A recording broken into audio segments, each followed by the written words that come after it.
Hello friends, Andhra Pradesh mega DSC 2025 పరీక్షలన్నీ పూర్తయిపోయాయి. Initial key కూడా వచ్చింది. మనము అబ్జెక్షన్స్ కూడా రైజ్ చేసాం. దాన్ని బట్టి వాళ్ళు ఫైనల్ కీ ఇస్తారు త్వరలో. ఫైనల్ కీ ఆధారంగా ఎవాల్యుయేషన్ అనేది జరుగుతుంది. దానికి నార్మలైజేషన్ అనేది జరిపి ఫైనల్ రిజల్ట్స్ అనేవి డిక్లేర్ చేస్తారు.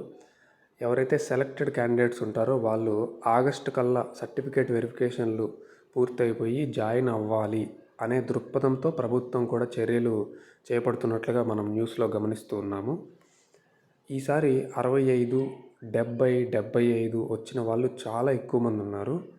80లో వచ్చిన వాళ్ళు కూడా కొద్దిగా ఎక్కువ మందే ఉన్నారు. మనకు ఇనిషియల్కి ఆధారంగా రెస్పాన్సెస్ మనం గమనిస్తూ ఉంటే ఒక్క రోజులో వచ్చినటువంటి రిజల్ట్స్ కావు ఇవి. గత డిఎస్సిలో సరిగ్గా రాణించలేని వాళ్ళు, విజయం అంచుల వరకు వచ్చి ఆగిపోయిన వాళ్ళందరూ కూడా ఎంతోమంది ఇంక వదిలేశారు. కానీ కొంతమంది నేను ఖచ్చితంగా మళ్ళీ నెక్స్ట్ డిఎస్సి కొట్టాలి అని సంవత్సరాల తరబడి నిద్రాహారాలు మాని పుస్తకాలతోనే స్నేహం చేస్తూ కాలాన్ని గడుపుతూ నోట్సులు రాసుకొని దాన్నే రివిజన్ చేసుకుంటూ టెట్లు రాసి ఈరోజు డిఎస్సి అనేదాన్ని రాశారు. అలాంటి వాళ్ళలో కూడా కొంతమంది మంచి ఫలితాలని సాధించారు. అంటే ఎఫర్ట్స్ ఎవరైతే బాగా పెట్టారో వాళ్ళు మంచి రిజల్ట్స్ అనేవి ఈసారి కనపరిచారు. అయితే కొంతమంది మెగా డిఎస్సి 2025లో మార్కుల పరంగా వెనుకంజలో ఉన్నారు. వాళ్ళ కీ ఎప్పుడైతే వాళ్ళు చూసుకున్నారో నేను పోటీలో ఉండనేమో అనే ఒక అభిప్రాయంలోకి వచ్చేసారు. ఎందుకంటే ఉన్న టఫ్ కాంపిటీషన్లో మనకు మంచి మార్కులు సాధిస్తేనే ఆ పోటీలోనే మనం నిలవగలం. మంచి మార్కులు రానప్పుడు మనకు అర్థమైపోతుంది, ఓకే ఈసారి పోటీలో నేను లేను అని. ఇలాంటి అభిప్రాయాలు కూడా మనకు వ్యక్తమయ్యాయి కొంతమంది దగ్గర నుంచి.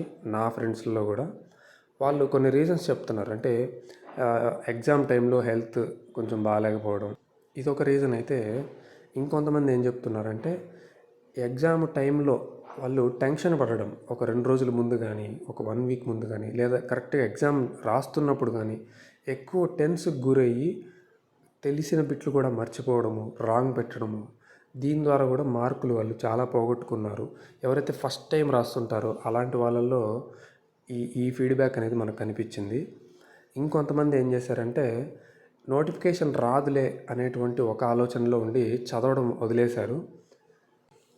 ఈ విధంగా వేరియస్ రీజన్స్తో ప్రతిభ చాటడంలో కొంతమంది వెనకంజలో ఉన్నారు డిఎస్సి మార్కుల పరంగా. వాళ్ళు ఒకసారి న్యూస్ గమనించండి. ఇక ప్రతి ఏడాది డిఎస్సి రాష్ట్రంలో ఇంకా 81 లక్షల మంది నిరక్షరాస్యులు ఉన్నారు.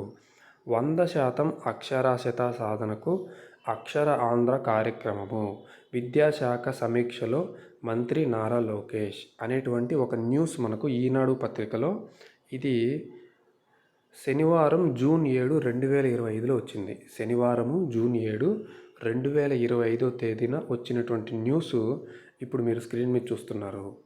దీన్ని బట్టి మనకి ఏమర్థమవుతుందంటే ప్రభుత్వం ఎలాంటి ఆలోచనలు చేస్తుందంటే మళ్ళీ డిఎస్సి నిర్వహించాలి, డిఎస్సి ఎప్పుడో ఒకసారి కాదు తరచుగా నిర్వహించాలి అనేటువంటి ఒక ఆలోచనలో వాళ్ళు ఉన్నట్టుగా మనకు అర్థమవుతుంది.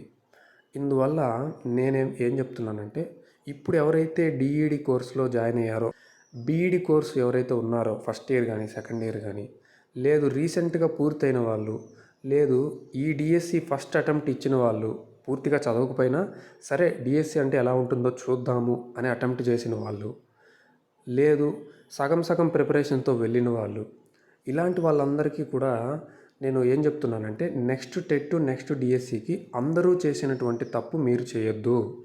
అందరూ చేసేటువంటి ఒక ప్రధానమైన తప్పు ఏంటంటే, నేను గత వీడియోలో కూడా చెప్పాను, నాకు టెట్ మార్క్స్ ఎన్ని వచ్చాయి, ఈ డిఎస్సిలో ఇనిషియల్ కీలో నాకు ఎన్ని మార్కులు వచ్చాయి, ఆ అనాలిసిస్ మీకు చూపించాను.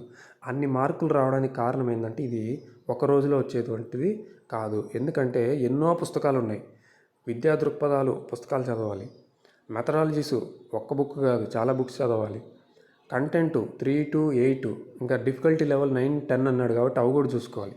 సో ఇవన్నీ ఒక్కొక్క చుక్క ఒడిసి పట్టాలి ఒక గ్లాస్ నీళ్ళు తయారవ్వాలంటే అన్నట్లుగా అర్ధ మార్కు అలా మనం పట్టుకుంటూ వెళ్తేనే 80కి 60లు, 80కి 70లు, 80కి 65లు సాధించారు ఈరోజు. అంటే ఓవరాల్గా 100కి ఎన్ని వస్తున్నాయంటే బాగా రాసిన వాళ్ళకి 70లు, 75లు, 80లు వస్తున్నాయి.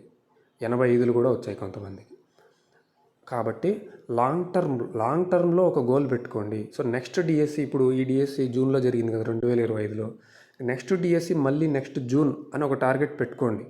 ఎవరైతే ఇప్పుడు కోర్సులు చేస్తున్నారో లేదా జస్ట్ ఇప్పుడే కోర్సులు పూర్తయిన వాళ్ళు, లేదు నెక్స్ట్ మళ్ళీ మేము డిఎస్సి టెట్లకు అటెంప్ట్ చేయాలి అని మనసులో నిర్ణయించుకున్న వాళ్ళ కోసం చెప్తున్నాను. ఓకేనా? ఒక టార్గెట్ పెట్టుకోండి. మళ్ళీ 1 ఇయర్ వరకు ఇంకా డిఎస్సి రాదు, ఈ 1 ఇయర్ తర్వాత డిఎస్సి వస్తుంది అనేటువంటి ఒక థాట్ పెట్టుకోండి. ఈ మధ్యలో ఖచ్చితంగా టెట్ పెడతారు. డిసెంబర్లో ఉండొచ్చు అని కొంతమంది అంటున్నారు, మనకు కరెక్ట్గా తెలియదు. ఉండొచ్చు అంటే ఇంకా ఎన్ని నెలలు ఉంది? ఒక అటు ఇటుగా ఒక 5-6 నెలలు ఉంది అనుకుందాం, డిసెంబర్ కానీ జనవరి కానీ. సో ఇప్పటి నుంచే మనం స్టార్ట్ చేయాలి. సెకండ్ ఇయర్లో ఉన్న వాళ్ళు కూడా టెట్లు రాసుకోవచ్చు కాబట్టి వాళ్ళు ఆ విధంగా ఆలోచించండి. సిలబస్ ఎలా కంప్లీట్ చేయాలి, ఎలాంటి బుక్స్ చదవాలి అనేటువంటి ఒక ధోరణి ఇప్పటి నుంచే పెట్టుకోండి. ఓకేనా? సీరియస్గా ప్రిపేర్ అవ్వండి. అందరూ చేసినట్టుగా మీ పక్కన వాళ్ళని చూసి ఎగ్జామ్ నోటిఫికేషన్ వచ్చినప్పుడు చదువుదాంలే అనుకుంటే మళ్ళీ వెనకంజలోనే ఉంటారు. ఓకేనా? ఆ తప్పు మళ్ళీ చేయొద్దండి. చాలా రోజుల నుంచి చదువుతున్న వాళ్ళే స్కోర్ ఈసారి బాగా చేయగలిగారు. అప్పటికప్పుడు 3 నెలల్లో 2 నెలల్లో చదివిన వాళ్ళకి సబ్జెక్ట్ మీద ఒక ఐడియా రాదు. ఫాస్ట్గా బిట్లు నేర్చుకోవచ్చు, కానీ పరిపూర్ణంగా టీచింగ్ అనే దాని మీద, అన్ని పుస్తకాల మీద, అన్ని కాన్సెప్ట్ల మీద ఒక ఐడియా అనేది రాదు. వాడు క్వశ్చన్లు ఎలా అడుగుతున్నాడు? కేవలం బిట్లుగా అడగట్లేదు, కాన్సెప్చువల్గా అడిగాడు బిట్లని.